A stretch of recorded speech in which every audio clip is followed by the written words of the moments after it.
Hi, my name is Jessie Chen. I'm the holder of this diary. Call it When Traveling.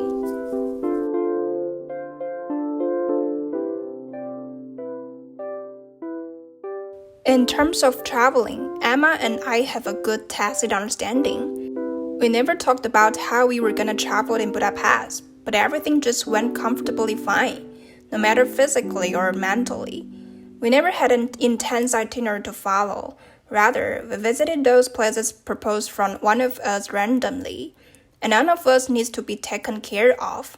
I mean, of course, we help each other during the journey, but speaking of the mentality in travel, we are equally independent.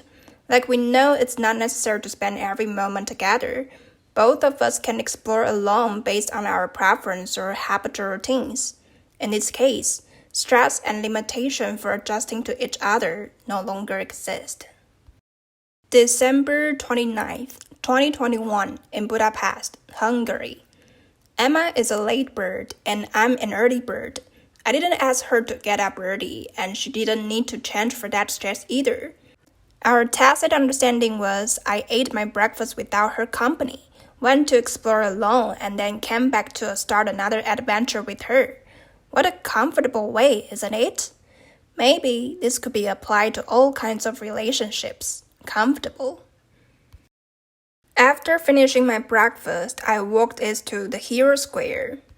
From the first day I passed there on bus, I was eager to take a closer look in person. On the square, there's a Millennium Monument featuring some important national leaders and 7 chieftains of the Magyars who conquered the Carpathian basin in 9th century. It was built in 1896 to commemorate the 1000th anniversary of the Hungarian conquest, and is also a tomb of the unknown soldiers. Next to the square are a city park and an art museum. I first took a walk in the city park and then visited the museum. Well, not really visited, but hang in a souvenir store on first floor where I bought a postcard.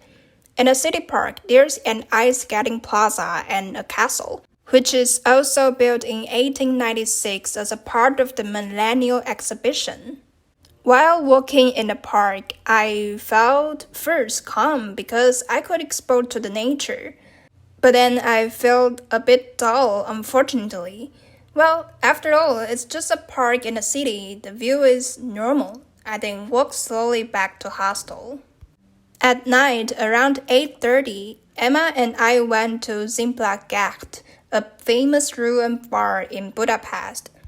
At the beginning, I thought it was a bar. However, it's not.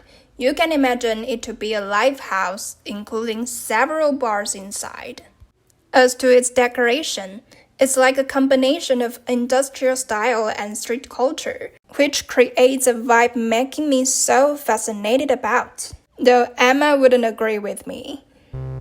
There are all kinds of abandoned stuff, including metal tools you can find in hardware stores, curved mirrors usually seen on roads, old tapes, stickers, graffiti everywhere. Oh, and neon light. A pub can't lack of it, right? As long as I stepped in, I was like, wow, this place is unusual. My excitement was soon lit up. I love its creativity, rebelliousness, and most importantly, the free spirit behind it.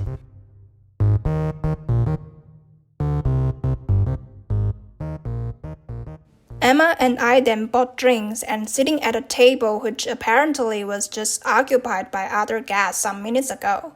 The pub was full of people everywhere, which makes finding a seat, even a standing one, hard. By the time we were about to leave, which is around 9, there had been a long line waiting outside and endless taxis driving people there. Before we going back to hostel, we went to buy some other drinks and dessert in convenience stores. We then spent time in the dining room till 2 a.m., talking about all kinds of stuff, relationships, careers, and cultures, which was absolutely a fun and unforgettable moment. If the saying, relationship is complicated, is true, then it definitely not apply to our friendship. She's definitely one of the people with whom I get along most comfortably.